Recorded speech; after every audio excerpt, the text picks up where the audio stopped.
Welcome to The Explainer. Have you ever wondered how some people just manage to find hope, even in the middle of a total disaster? Well, today, we're going to unlock a really powerful secret to resilience, and it's hidden inside this strange ancient story about a laughing rabbi. So that's the big mystery we're diving into. And trust me, the answer isn't just some dusty old history lesson. It actually reveals this incredibly powerful technique for looking at your own life, especially when things feel like they're totally falling apart. Okay, to really get this, we have to put ourselves in the shoes of our main character, Rabbi Akiva. I mean, just try to imagine living through not one, but two absolutely devastating wars. The first one, it destroyed the single holiest site in his entire religion. And then just a generation later, the second war comes along and completely dismantles his nation. We're talking about a level of loss that's, well, it's just hard for us to even wrap our heads around. All right, so here's our game plan for solving this riddle. We're going to start with the story itself. Then we'll unpack 4 key ideas that kind of build on each other. We've got good contradictions, the lion and the fox, law versus mercy, and this idea of a two-sided view of life. And believe me, when we put them all together, they're going to reveal the secret. Okay, let's jump right into the story at the heart of our whole mystery. Now, this story, it comes from the Talmud, which is a really foundational text of Jewish wisdom. So just picture this scene. Rabbi Akiva and his friends, they arrive at the ruins of what used to be the most sacred place on earth for them. And now, it's just rubble. It's so desolate that a wild fox is literally running out of it. His friends see this, and they're just overcome with grief. They're tearing their clothes, they're weeping, but Rabbi Akiva, their revered teacher, he laughs. And you can imagine, they're completely baffled. They turn to him and ask, "Why? Why are you laughing?" And here's his answer, and it's a powerful one.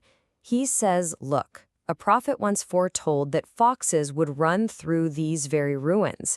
Seeing it happen with my own eyes proves that prophet was right."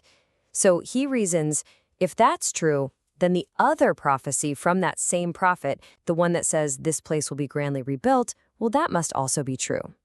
But here's the thing.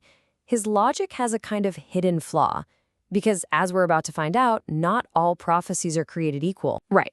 So to understand why his logic seemed so weird, we need to get inside the heads of these ancient sages and see how they thought about things. And honestly, it's a really fascinating way of looking at the world. Okay, so here's the key idea. For these ancient thinkers, when they found a contradiction in their sacred texts, they didn't see it as a mistake. Nope. For them, it was like a breadcrumb trail. It was a big, flashing sign that said, hey, dig deeper. There's a hidden truth in here. They even had a name for it, a worthy question.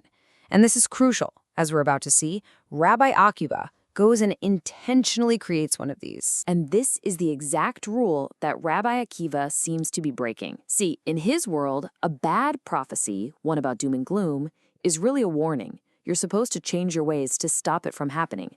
But a good prophecy, that's a promise, something that's meant to be fulfilled no matter what. So when he says, hey, the bad thing came true, so the good thing will too, he's treating a warning as if it were a promise. He's creating a contradiction on purpose. And that leaves us with the big question, why? So the first clue to unlocking Rabbi Akiva's mindset might just be hidden in the very animal he saw, that fox, and how it relates to another animal in a really famous ancient saying. You've probably heard this saying or something like it. On the surface, it seems pretty simple, right? Better to be a follower in a strong group than a leader of a weak one.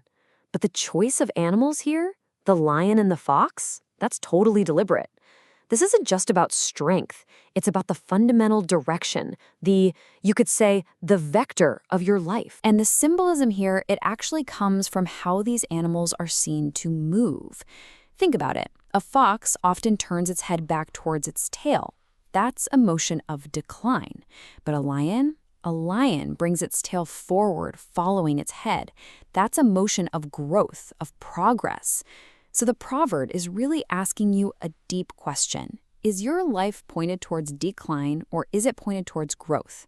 And that distinction, that's our first big clue. Okay, so our first clue is all about choosing a path of growth over a path of decline. Now for our second clue. This one shows how this whole idea of two sides doesn't just apply to how we see things, but to how we act. It forces us to choose between what is strictly legally right and what is truly humanly good. Let's look at this classic dilemma from the Talmud. You've got some workers who accidentally break a barrel of their boss's wine. Now, legally, they're on the hook for the damages. So the owner takes their cloaks as payment. Simple, right? But now the workers have nothing. They can't even afford to eat. So they appeal to a wise man, a sage, and his ruling is just fascinating. He agrees, yep, the owner is 100% legally right. But then he says he must go beyond the law. The sage tells him, you have to return their cloaks, and you have to pay them for their day's work. Now, why would he do that? Because, he explains, true righteousness isn't just about knowing your rights. It's about choosing compassion. It's having the ability to say, yes, the law is on my side, I am correct, but then to act from a higher place of mercy. It's this two-step process. You first have to establish what's legally right, and only then can you make the higher choice to be merciful. All right, so let's start tying this all together. Let's take these ideas of dual perspectives and apply them to the biggest picture of all, how we view our entire lives. There's this amazing moment in the Torah. At the end of one book, God's perspective is presented. It says, the people are still on that side of the river, meaning they're still outside the promised land. The message is clear. You're not there yet. Keep pushing. But then, at the very beginning of the next book, Moses speaks and he says, we are on this side. His message is the total opposite. Look how far we've come. We're here. So, which is it? Are you there or not there? And the profound answer is, you have to be both. You have to learn to hold both of those perspectives at the exact same time. This whole idea is captured so perfectly by this ancient metaphor of the wheel of life. Think about it. When you're at the top, you need both views, right? You need Moses' view to be grateful for how far you've climbed, but you also need God's view to stay humble, to remember you can still fall, and you've got to keep striving. And what about when you're at the bottom? Well, you have to acknowledge the reality of where you are, for sure, but you also hold on to that other truth. The wheel always turns, and you can rise again. Okay, it's time. Let's put all these pieces together and finally solve the riddle of the Laughing Rabby. So, why did he laugh? Let's be clear. He wasn't being cold or insensitive. Not at all. He was actually demonstrating a kind of superpower. He was making a conscious choice to apply this dual perspective, right in a moment of utter, complete despair. Here's a great way to think about it. Think of stereo sound. You know how mono sound is kind of flat, one-dimensional? But stereo gives you depth and richness and space. That's what Rabbi Akiva was doing. He wasn't just seeing the flat mono tragedy right in front of him. He was seeing with a stereo view, two realities at the same time, which created this rich, three-dimensional understanding of the moment. So here's exactly how it worked in his mind. First, he fully acknowledged the grim reality. That was the path of law. The destruction was real, you can't ignore that. But at the very same time, he chose to see the path of mercy, that promise of a better future. He saw that fox not as the head of some declining path, but as the tail of a lion, the absolute rock bottom on a path that had nowhere to go but up. He understood that this total, gut-wrenching destruction wasn't the end of the story. No, it was the necessary condition, the very foundation for an incredible, magnificent rebirth. So ultimately, this is Rabbi Akiva's secret.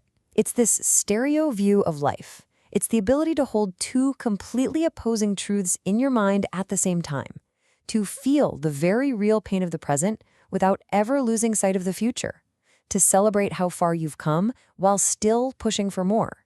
That is the source of true resilience, and it's what allows you, in the end, to look at a fox running through the ruins of your life, and instead of weeping, find a genuine, powerful reason to laugh. Thank you for joining this explainer.